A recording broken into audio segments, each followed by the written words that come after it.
अस्सलाम वालेकुम ख़वातीन हज़रात, welcome back to another episode of Dil Se दिल तक। मैं उम्मीद करता हूँ कि आप सब लोग जहाँ से भी हमें फॉलो कर रहे हैं, हमारे शो को फॉलो कर रहे हैं, खुश व आबाद होंगे।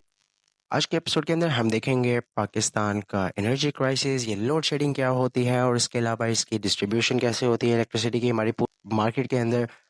जिसके अलावा हम जब हम इस पूरे एपिसोड के अंदर डीप डाइव करेंगे तो हम लोग ये जानने की कोशिश करेंगे कि ये जो एनर्जी क्राइसिस होता है, ये आवाम के ऊपर एक्चुअल में पड़ता क्या है, और दूसरी बात, इसका इम्पैक्ट कितना ज़्यादा है, और हम जो बेसिक आवाम है, जो आम आवाम है, वो किस हद तक इस पूरे क्राइसिस की लपेट में आई हुई। But before going any further, अगर आपने हमारे प्रीवियस 2 एपिसोड जो कि पाकिस्तान की इकोनॉमी के ऊपर थे वो नहीं देखे, तो मैं आपको सजेस्ट करूँगा कि पहले जो है वो आप लोग यहीं पर रुको और वो 2 वीडियो जो है वो जाके पहले, ताकि इस वीडियो में हमारी जो पाकिस्तान के इकोनॉमिकल क्राइसिस हैं, जो कि critical energy based economical crisis हैं, उनके बारे में आप लोगों को सही तरीके से अंडरस्टैंडिंग हो सके।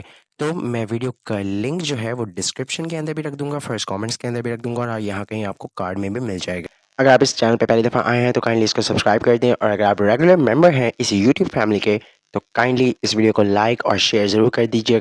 It would help our algorithm to penetrate. With this being said, let's dive right into the video.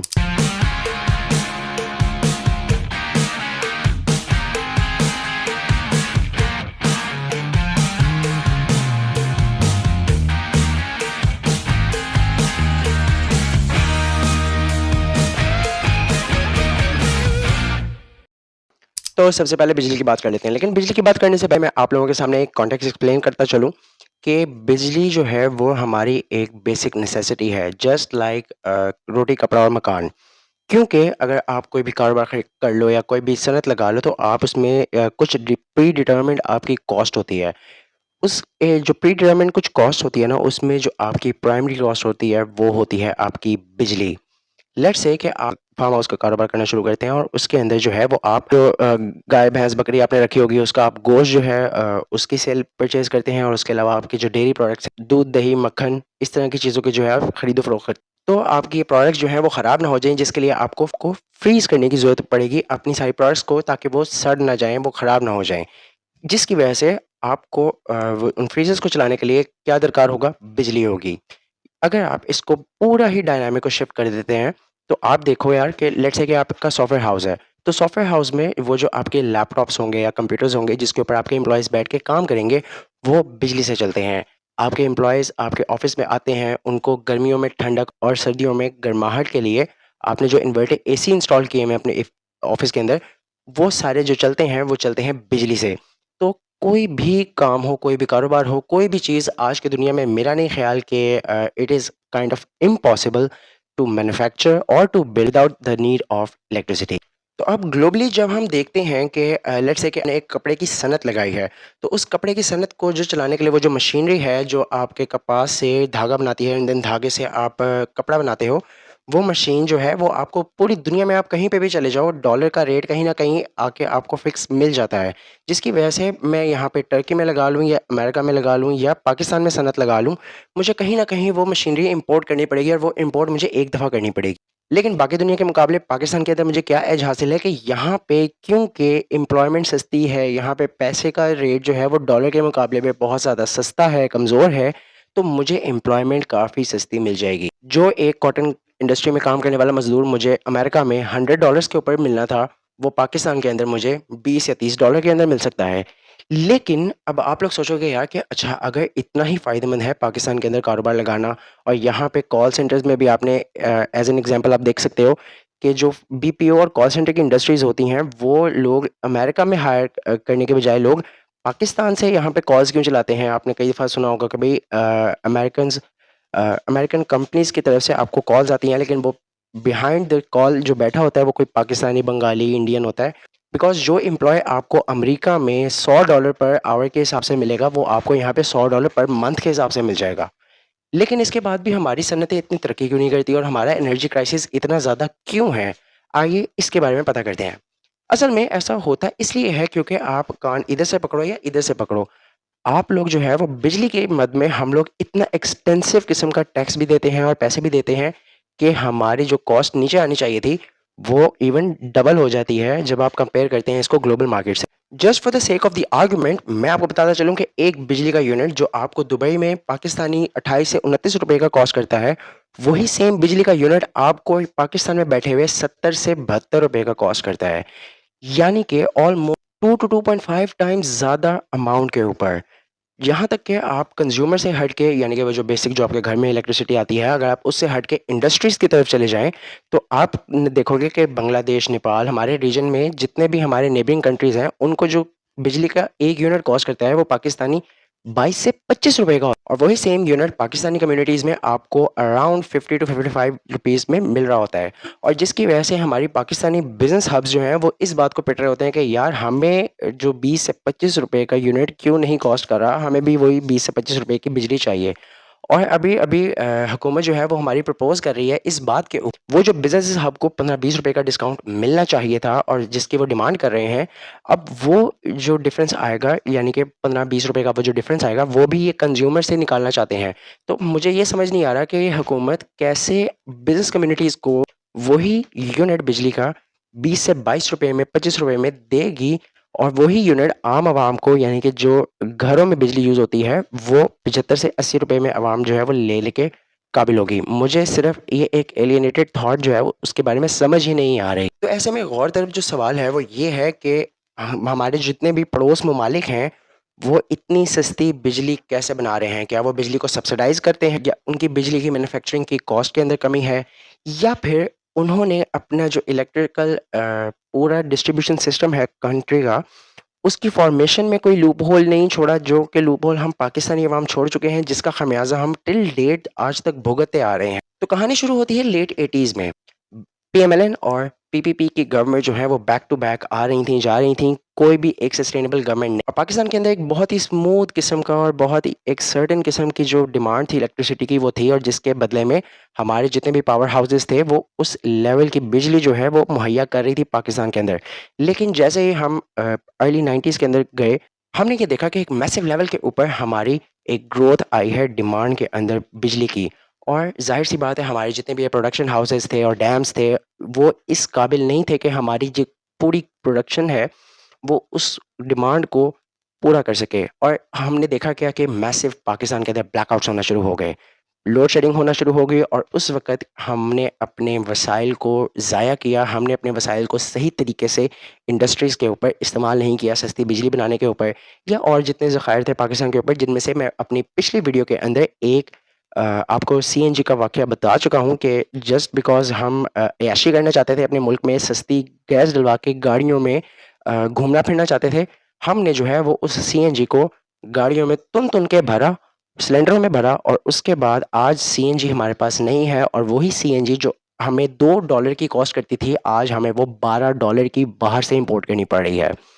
इसी तरीके से हमने ना डैम्स बनाए, उसके अलावा हमने ना कोई प्रोडक्शन हाउसेस बनाए, पावर प्रोडक्शन हाउसेस बनाए और हुआ क्या कि भई अब फ़ॉरेन से पाकिस्तान जो है वो अर्ली 90s के अंदर ग्लोबल इकोनॉमी के लिए खुल रहा था, अपने दरवाज़े खोल रहा था और all over the world economies जितनी भी थी पूरी दुनिया में, वो अपने-अपने दरवाज़े ग्लोबल इकोनॉमीज़ की तरफ खोल रहे थे। तो इन्वेस्टर्स हमारे पास आए, पाकिस्तान में आए और आपने मशहूर-ए-ज़माना नाम सुना होगा इंडिपेंडेंट पावर प्रोड्यूसर्स का, यानी कि आईपीपीज़। तो ये आईपीपीज़ के साथ हमने जो कुछ मुआहदे किए गवर्नमेंट के साथ, असल जो मसाइल शुरू होते हैं हम अवाम के, वो वहीं से होते हैं। ये डेट बैक करते हैं पिछले 30 साल तक। असल में उस टाइम पे हुआ ये कि जितनी भी हमारी पॉलिटिकल पार्टीज़ थी, सब लोग जो हैं वो अपने मैंडेट और अपने वोट के चक्कर में और अपनी कुर्सियों के चक्कर में पड़े हुए थे। किसी ने पाकिस्तान का ख़्याल नहीं किया और हमने कुछ मुआहिदों में कुछ ऐसी शराइत रख लीं जिनका ख़मियाज़ा आज भी पाकिस्तान की अवाम भुगत रही है। उसमें सबसे पहले जो पॉइंट था वो ये था कि डॉलर पैक्टेड मुआहिदे हुए। डॉलर पैक्टेड मुआहिदे का मतलब ये होता है कि लेट्स से जैसे मैंने आपको सनत की एग्ज़ाम्पल दी कि मैं जब भी सनत में कोई इंडस्ट्री लगा रहा हूँगा तो वो मैंने वन टाइम मशीनरी परचेज़ करनी है। उसी तरीके से जो आईपीपीज़ थे जो इंडिपेंडेंट पावर प्रोड्यूसर उन्होंने एक-एक दफ़ा यहाँ पाकिस्तान के अंदर सेटल हुए, अपना प्लांट लगाया और ऑब्वियसली इन्वेस्टमेंट आई डॉलर्स के अंदर। लेकिन उनका जो मौक़िफ़ था वो ये था कि भाई हमने डॉलर के ऊपर इन्वेस्ट किया है, हमें रिटर्न्स भी डॉलर के ऊपर चाहिए और हमने उनको वो ग्रांट किया। जिससे हुआ ये कि आप जब एक इकोनॉमी के अंदर होते हो तो कभी वो अप जाती है, कभी वो डाउन जाती है। लेकिन यहाँ पे ऐसा हो रहा था कि भाई हम अप जाएँ या हम डाउन जाएँ, डॉलर के ऊपर हमें चीज़ वापस करनी पड़ी थी, यानी कि वो लोग मैन्युफैक्चर कर रहे थे पाकिस्तानी रुपया के अंदर और हमें वापस उनको जो पे बैक करना पड़ा था प्राइस वो थी डॉलर्स के अंदर। दूसरी जो सबसे बड़ी गलती हमने की वो हमने ये की कि हम रेंट बेस्ड मॉडल के ऊपर जो है उन्होंने उस टाइम की गवर्नमेंट ने मुआहदे किए। जिसका मतलब ये था कि अगर आप पाकिस्तान में देखते हैं ना तो एज़ अ पाकिस्तानी जो गवर्नमेंट ऑफ पाकिस्तान है वही डायरेक्ट बिजली परचेज़ कर सकती है जितने भी ये पावर प्रोडक्शन हाउसेज़ थे। जो आम पाकिस्तान का शहरी है वो डायरेक्टली कंपनी से बिजली नहीं खरीद सकता। जिसकी वजह से हुआ ये कि पाकिस्तान में एक सिंगल बायर मार्केट बन गई, एक ओपन मार्केट नहीं बनी, जिसकी वजह से जितने भी हमारे इंडिपेंडेंट पावर प्रोड्यूसर्स थे, उनको ये खतरा लाग था कि भाई हम अरबों डॉलर्स की इन्वेस्टमेंट करके पाकिस्तान के अंदर जो है वो प्लांट्स लगा रहे हैं। ये ना हो कि भाई 10 साल के बाद, 5 साल के बाद जो है वो पाकिस्तान की गवर्नमेंट हमसे बिजली लेना छोड़ दे, अपने पावर प्लांट जो है वो इस्टेब्लिश कर ले और जिससे हमारे अरबों डॉलर्स की ये जो रकम इन्वेस्ट की गई है, वो ज़ाया हो जाए। जिसकी वजह से गवर्नमेंट ऑफ पाकिस्तान ने क्या मुआहिदा किया कि भाईजान आप इस बात की टेंशन ना लें, अगर आप बिजली बनाते हैं, हम आपसे तब भी खरीदेंगे, अगर आप बिजली प्रोड्यूस नहीं करते, हम आपको तब भी उन डॉलर्स की इन्वेस्टमेंट के ऊपर रेंट पे करेंगे, कुछ मुआवज़ा पे करेंगे कि आपने यहाँ पे आके प्लांट लगाया।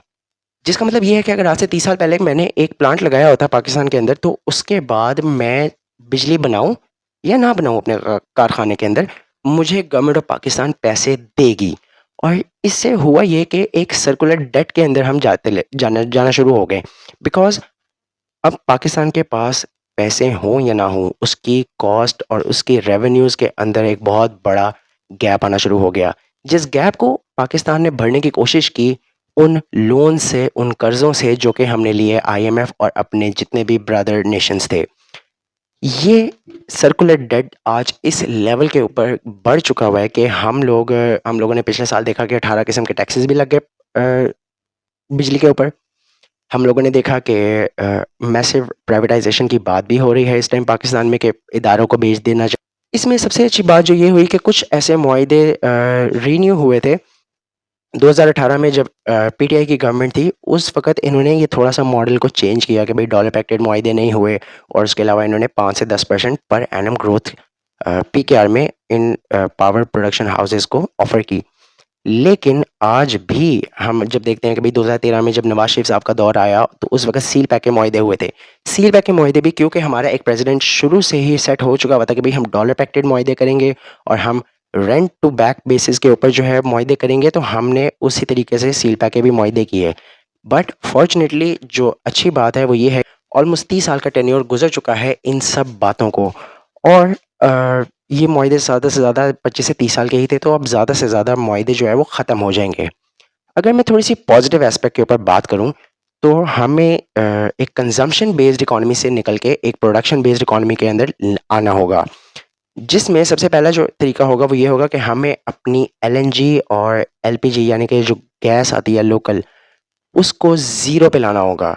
हमें टोटल शिफ्ट करना पड़ेगा इलेक्ट्रिसिटी पे क्योंकि आप एक बहुत बड़े दलदल में फँसे हुए हैं।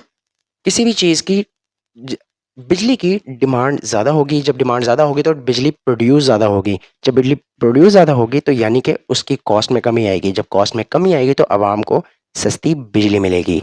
जब भी इलेक्ट्रिसिटी के प्राइस बढ़ती है तो उससे पूरी इकोनॉमी सफ़र करती है। मैं आपको बताता हूँ कैसे।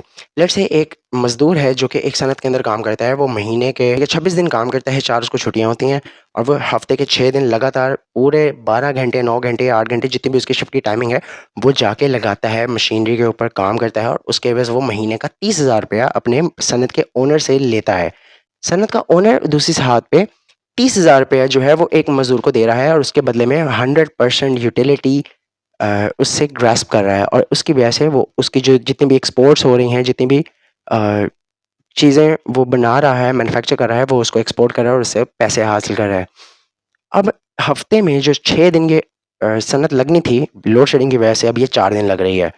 2 दिन काम ही नहीं हो रहा क्योंकि लाइट नहीं आ रही, लाइट नहीं आ रही तो मशीन भी नहीं चल रही। लेकिन हम ये देखते हैं कि भई हमारा मज़दूर तो उन 2 दिनों में भी आ रहा है, अपना पूरा टाइम दे रहा है, लेकिन उस बंदे की जितनी भी एफ़र्ट है, जितनी भी टाइम वो अपना पन रहा है, उस इंडस्ट्री के अंदर, उस सनत के अंदर वो सारा बेकार है क्योंकि सनत के मालिक के लिए तो यार वो बंदा बेकार है।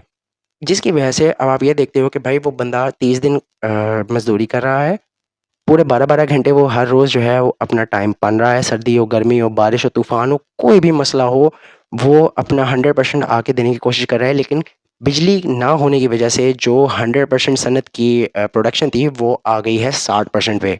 जिसकी वजह से जो आगे से सनत का मालिक है, उसकी 60% एक्सपोर्ट्स हुई हैं 100% होने की वजह से, और उसने अपने मुलाज़मीन की तनख़्वाहें कम की हैं क्योंकि उसे आगे से कम बचा है। तो जहाँ पे 30,000 रुपया उस बंदे के घर में जा रहा था, उस मज़दूर के घर में जा रहा था, आज वो 20,000 रुपया जा रहा है। जिसकी वजह से आप ये देखते हो कि यार अगर गर्मियों में वो बंदा 30,000 रुपया होने से एक रूम कूलर अफ़ोर्ड करता था, वो रूम कूलर लगा लेता था गर्मी में ठंडक के लिए, आज वो सिर्फ़ एक पंखे के ऊपर आ गया है। जिसकी वजह से हम ये देखते हैं कि हमारी जो इलेक्ट्रिसिटी की डिमांड है, वो भी कम हुई है। तो ये एक बहुत अजीबो-गरीब किस्म का दलदल है जिसके अंदर हम फँसे हुए हैं, और हमें सबसे पहले अपनी इंडस्ट्री की बिजली को सस्ता करना पड़ेगा। क्योंकि जब सस्ती चीज़ें आप मैन्युफैक्चर करेंगे तो आप उसको एक्सपोर्ट कर पाएँगे ज़्यादा प्रॉफ़िट के अंदर। जब ज़्यादा प्रॉफ़िट के अंदर आप एक्सपोर्ट करोगे तो आपके पास डॉलर आएगा तो उससे अवाम के हालात खुशहाल होंगे। जब वो खुशहाल होंगे तो वो 4 पैसे अपने बच्चों पे भी खर्च सकते हैं, 4 पैसे अपने ऊपर भी खर्च सकते हैं। अगर उन्होंने एक-एक पंखा लगाया हुआ है तो कल को वो एक एसी लगा लेंगे। अगर उनके पास घर में गैस नहीं आती तो वो इलेक्ट्रिकल चूल्हा ले सकते हैं। लेकिन ये सब कुछ तब होगा जब बिजली सस्ती होगी।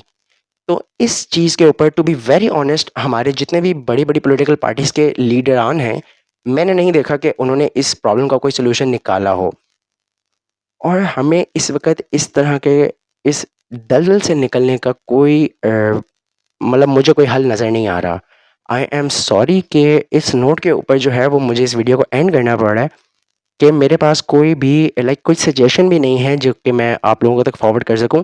लेकिन नेक्स्ट वीडियो में मैं उन स्टेप्स, उन मेथड्स के ऊपर बात करूँ जिनसे हमारी जितनी भी यूथ है, जितनी भी अवाम है पाकिस्तान की जो कि फ़िलहाल बिल्कुल जा ही रही है, जिसके पास ना इस वक़्त कोई स्किल है, ना कोई नौकरी है, ना कोई पैसे कमाने का ज़रिया है और ना यहाँ से इस मुल्क से बाहर जाने के वसाइल हैं।